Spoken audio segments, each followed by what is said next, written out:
Assalamualaikum warahmatullahi wabarakatuh. Perkenalkan, nama saya Pati Imanol Riwatuni dengan nomor induk mahasiswa 25 55719 PA-23307 dari program studi fisika. Nama saya Ferdinand Yudhistira, NIM saya 25-56446-PA-23908. Perkenalkan, nama saya Alvis Ilman Aula Darojat dengan NIM 25-5677777-PA-23808 dari Prodi Fisika. Nama saya Muhammad Zain Alareno dengan NIM 255641 PA 23745. Perkenalkan, nama saya Dewita Saptarini Bulu Raja Gugu dengan NIM 25565165 PA 23831. Pertama, kita perlu mengetahui apa itu sorting. Sorting atau pengurutan adalah proses menyusun data dari urutan yang acak menjadi teratur, misalnya dari yang terkecil ke terbesar, atau sebaliknya.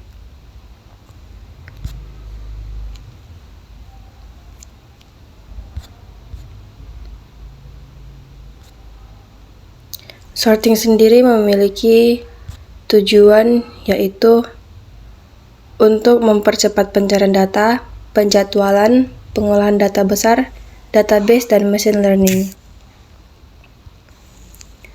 Ada banyak jenis algoritma sorting, dan setiap algoritma punya cara kerja serta kecepatan yang berbeda. Sebagian algoritma bekerja dengan cara yang sangat sederhana, seperti bubble sort, sementara algoritma lain lebih efisien dan cepat seperti merge sort dan quick sort. Baik, setelah kita mendengar penjelasan mengenai sorting, kita akan masuk ke bagian merge sort. Di sini saya akan menjelaskan konsep dari merge sort. Merge sort adalah algoritma pengurutan atau sorting yang bekerja dengan prinsip divide, conquer, dan combine. Adapun maksud dari ketiga prinsip di atas adalah sebagai berikut. Pertama, divide. Prinsip ini mengandung arti bahwa suatu data dipecah menjadi dua bagian secara rekursif sampai tiap bagian hanya berisi satu elemen. Kedua, conquer. Prinsip ini berarti bahwa setiap bagian kecil yang sudah pasti terurut karena hanya satu elemen mulai digabungkan. Tiga, combine.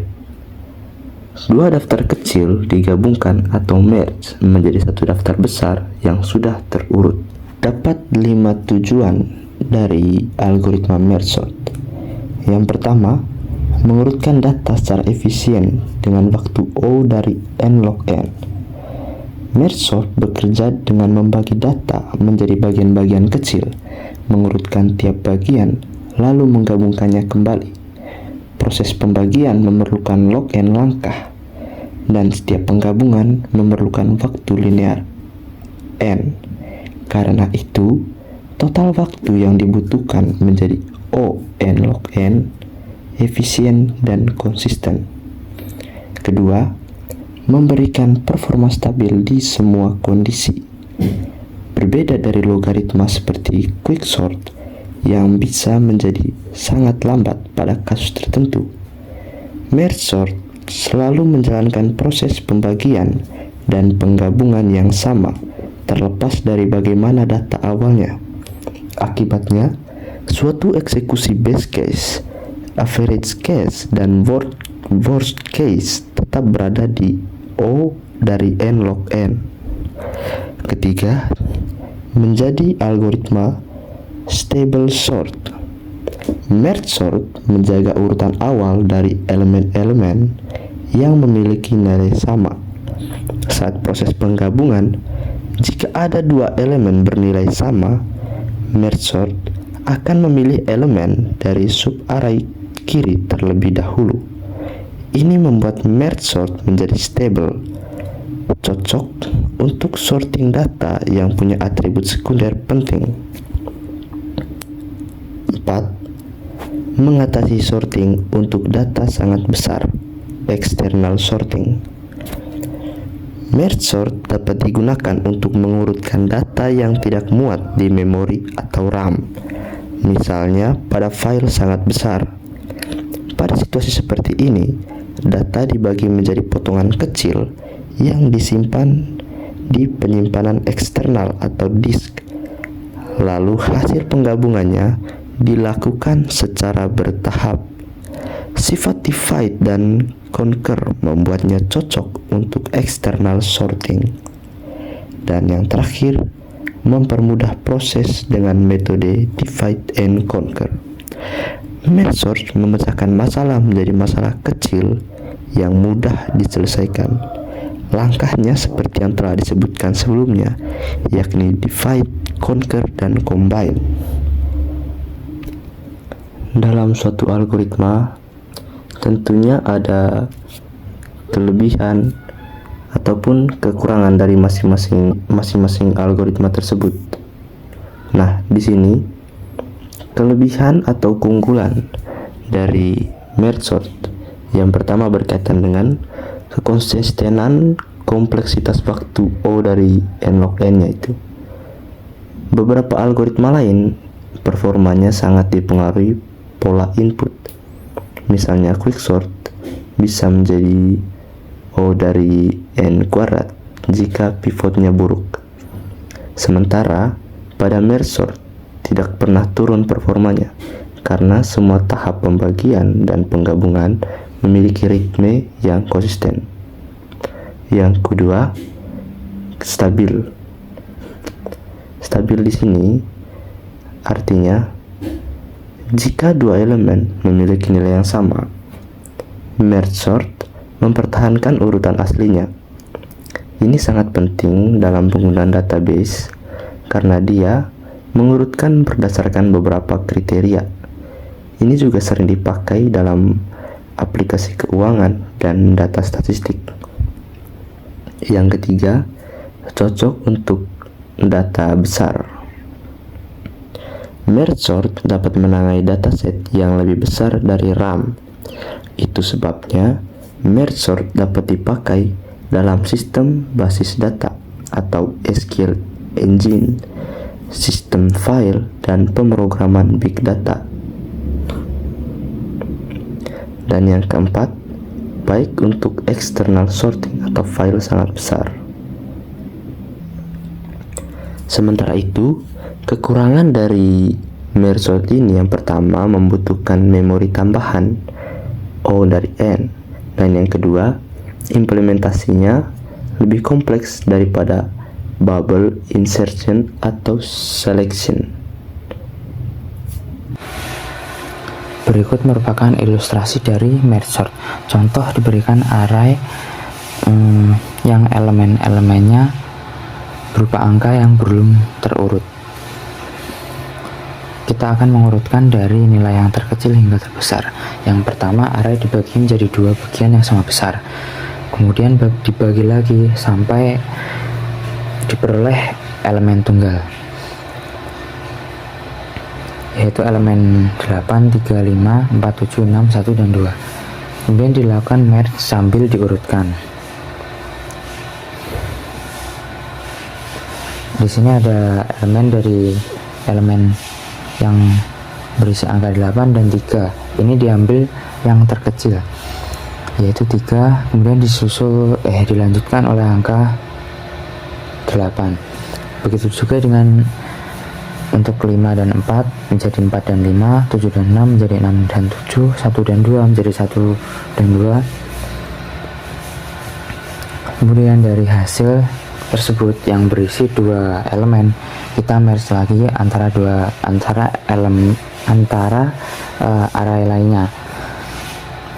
Misal di sini ada 3,8, kita merge lagi dengan 4,5, akan didapatkan data yang elemen yang terurut, yaitu 3, 4, 5, 8. Kemudian untuk array berisi 6 dan 7, kemudian dengan 1 dan 2 kita merge lagi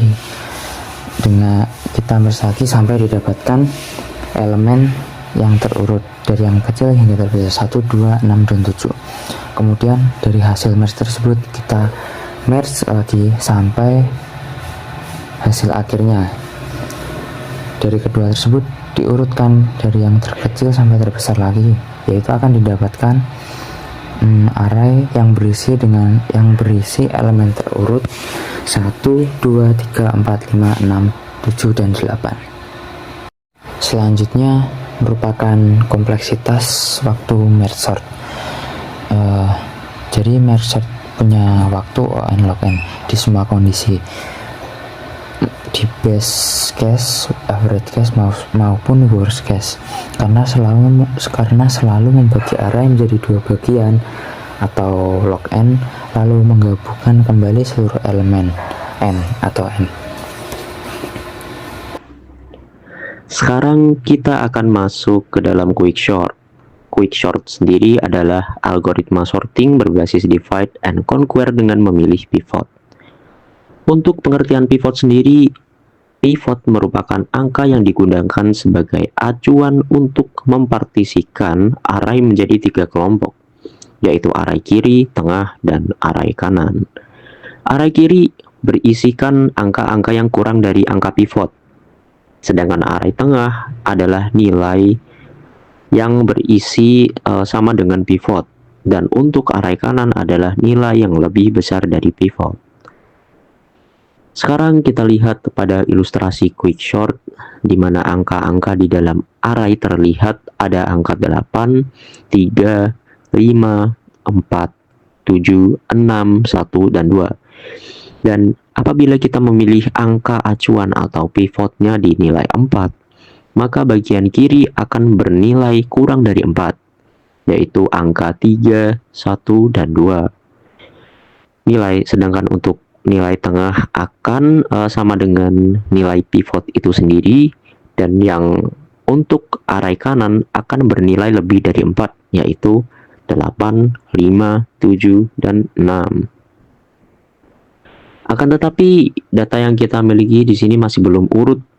Jadi apabila kita satukan, nilainya akan menjadi 3, 1, 2, 4, 8, 5, 7, dan 6. Dan apabila kita ingin mengurutkan data-data tersebut, maka kita dapat menggunakan sorting rekursif untuk bagian kiri dan kanan. Nah, untuk bagian kiri, kita punya 3, 1, dan 2. Dan agar menjadi urut, maka kita pilih pivot 2. Maka data akan menjadi 1, 2, 3 dengan array kiri bernilai 1, tengah bernilai 2, dan array kanan bernilai 3. Untuk tengah dibiarkan karena itu sudah sesuai dengan pivot awal, yaitu angka 4. Dan untuk yang terakhir, yaitu array kanan, agar urut kita bisa pilih pivot 6. Maka data akan berubah menjadi 5, 6, 7, dan 8 dengan array kiri yaitu 5 dan array kanan bernilai 7 dan 8. Setelah semua bagian kiri dan kanan selesai, hasil akhirnya adalah array yang sudah terurut lengkap, yaitu 1, 2, 3, 4, 5, 6, 7, dan 8. Sekarang kita akan membahas tentang kelebihan, kekurangan, dan kompleksitas dari quicksort. Yang pertama adalah kelebihan dari quicksort, yaitu quicksort umumnya paling cepat digunakan dalam dunia nyata. Quicksort sering lebih cepat dibandingkan algoritma sorting lain, seperti merge sort atau heap sort ketika digunakan pada data yang nyata. Hal ini dikarenakan quicksort akan membagi data menjadi bagian kecil sehingga proses pengurutannya menjadi sangat efisien dan cepat. Yang kedua, in-place memory. Quicksort tidak membutuhkan memori tambahan yang besar karena dia tidak membuat array tambahan besar seperti pada merge sort, sehingga quicksort lebih hemat memori dan lebih efisien. Yang ketiga, cocok untuk data acak atau average case. Dan seperti yang kita lihat tadi, apabila kita memiliki data dengan pola yang acak, kita bisa melakukan pembagian pivot yang menghasilkan dua bagian yang seimbang. Inilah kondisi yang membuat quicksort ideal untuk kebanyakan kasus di lapangan. Kekurangannya, quicksort merupakan algoritma yang tidak stabil, sehingga elemen dengan nilai yang sama tidak dijamin mempertahankan posisi pada awalnya. Kemudian, apabila pemilihan pivot buruk, misalnya pada data yang sudah terurut, quicksort dapat jatuh ke performa terburuknya, yaitu ON pangkat 2.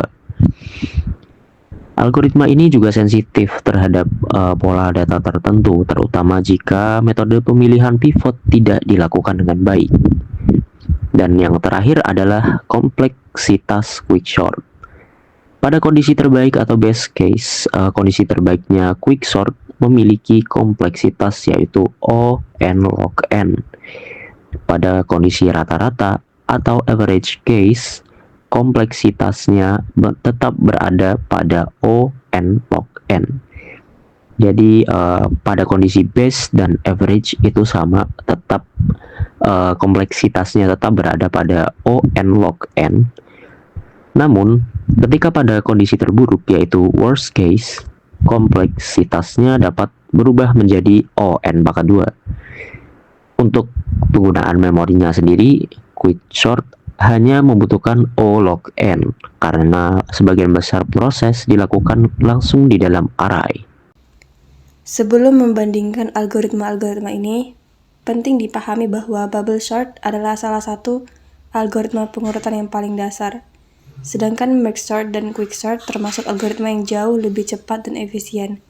Karena itu membandingkan ketiganya akan menunjukkan perbedaan besar antara algoritma sederhana dan algoritma efisien berbasis divide and conquer.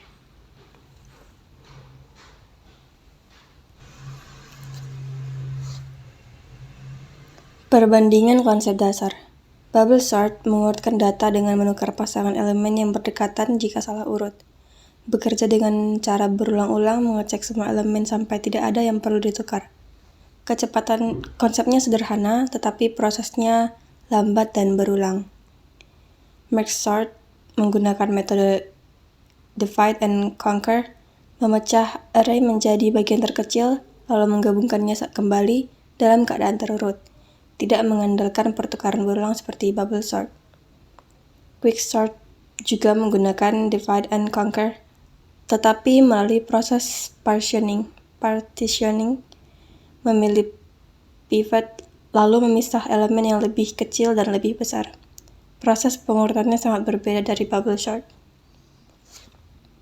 Kesimpulan konsepnya, bubble sort pendekatan sederhana, merge and quicksort pendekatan pemecahan masalah yang lebih cerdas dan efisien.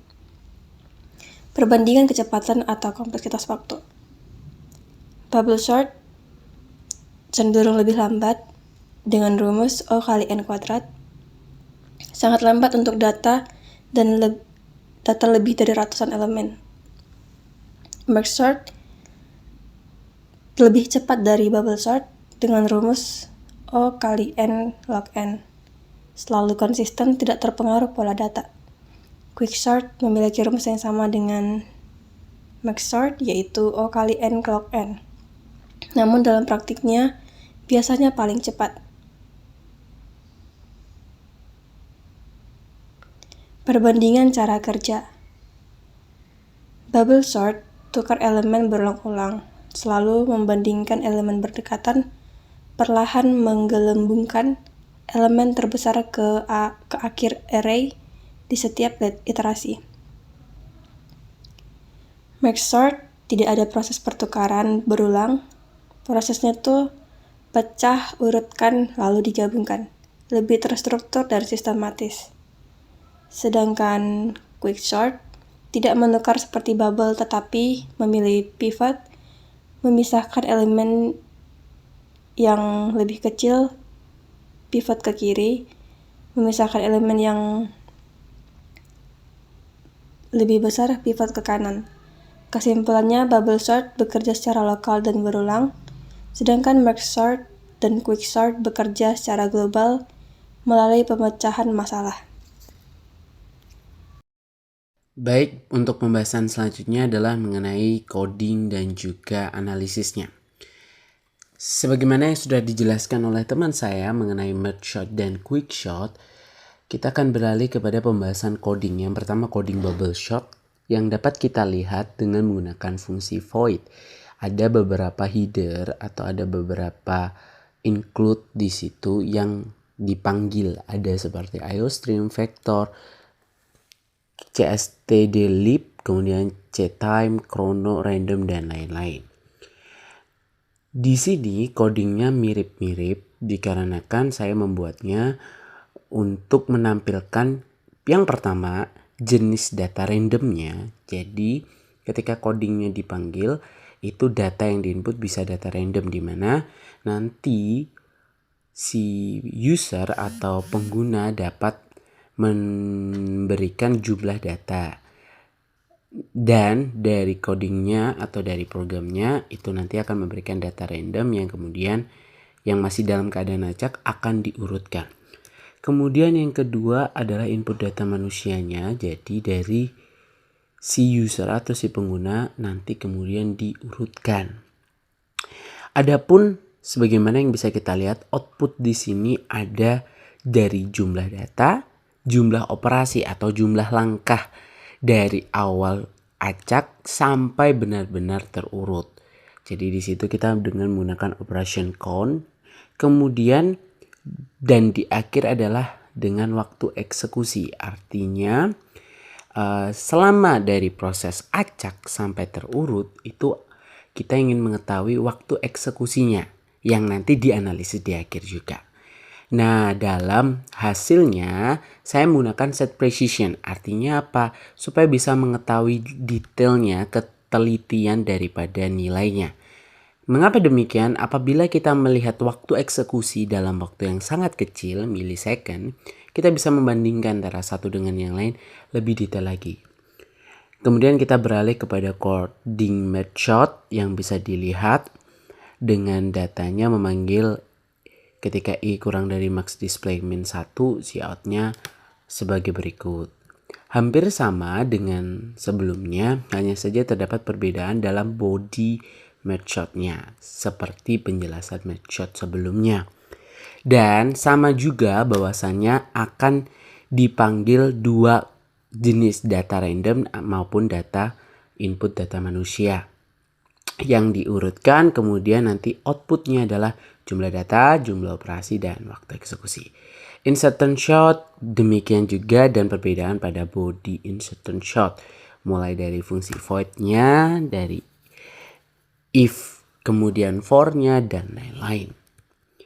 Sama halnya dengan sebelumnya, saya juga memberikan di situ ada data random dan juga input data manusia yang akan outputnya adalah jumlah data, jumlah operasi, dan waktu eksekusi dalam set precision. Selanjutnya coding selection shot sama juga dengan body selection shotnya yang berbeda.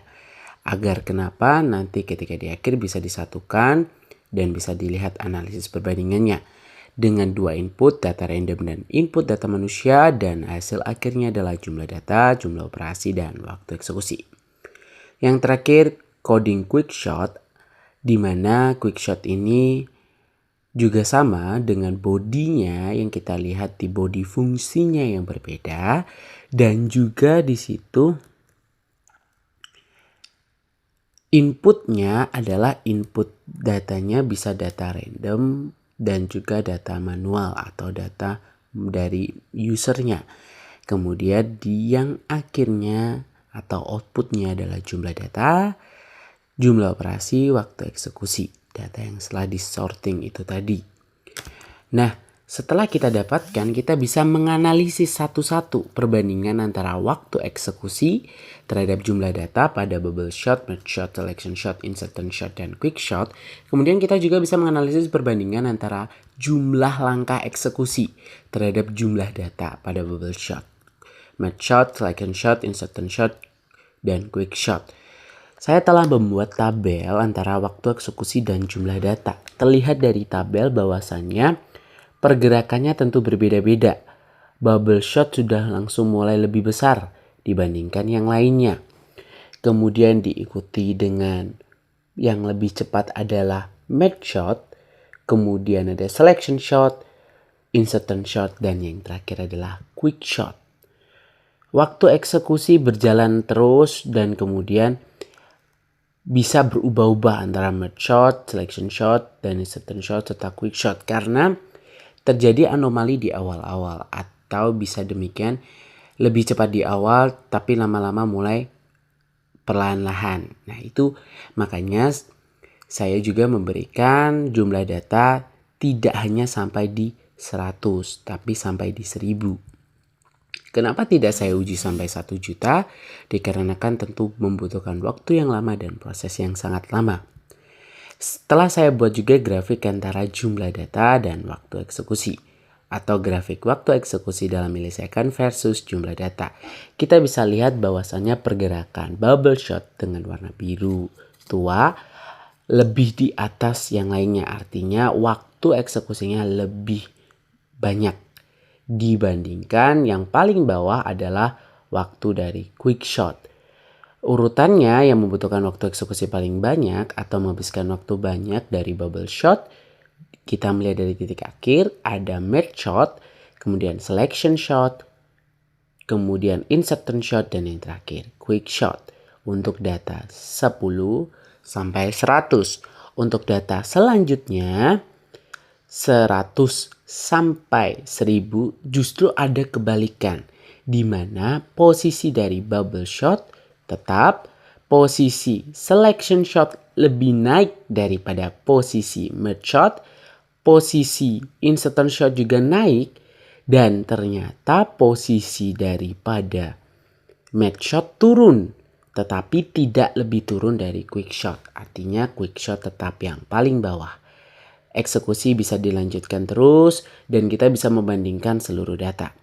Dan yang terakhir adalah analisis perbandingan jumlah langkah eksekusi terhadap jumlah data pada bubble shot, match shot, selection shot, insertion shot, dan quick shot. Apakah sama? Ketika kita lihat dari tabel, ternyata bubble shot menghabiskan langkah paling banyak. Dilanjutkan dengan langkah selection shot, kemudian dilanjutkan dengan insertion shot, kemudian dilanjutkan match shot, dan terakhir adalah quick shot.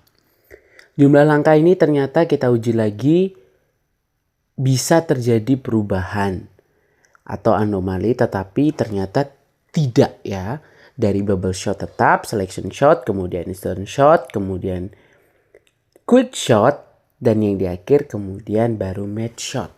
Nah, hal ini perlu kita uji kembali dari data 10 sampai 100, data 1 sampai 1000, kemudian kita buat grafik. Grafiknya dari antara jumlah langkah eksekusi terhadap jumlah data, kita bisa lihat bahwasannya jumlah langkah eksekusinya lebih banyak yang daripada bubble shot. Dilanjutkan dengan selection shot, kemudian dilanjutkan dengan insertion shot, dan selanjutnya adalah 2 quick shot dan juga shot yang lain. Ini bisa kita lihat dan telah saya lampirkan file analisis yang dapat diakses melalui scan barcode berikut.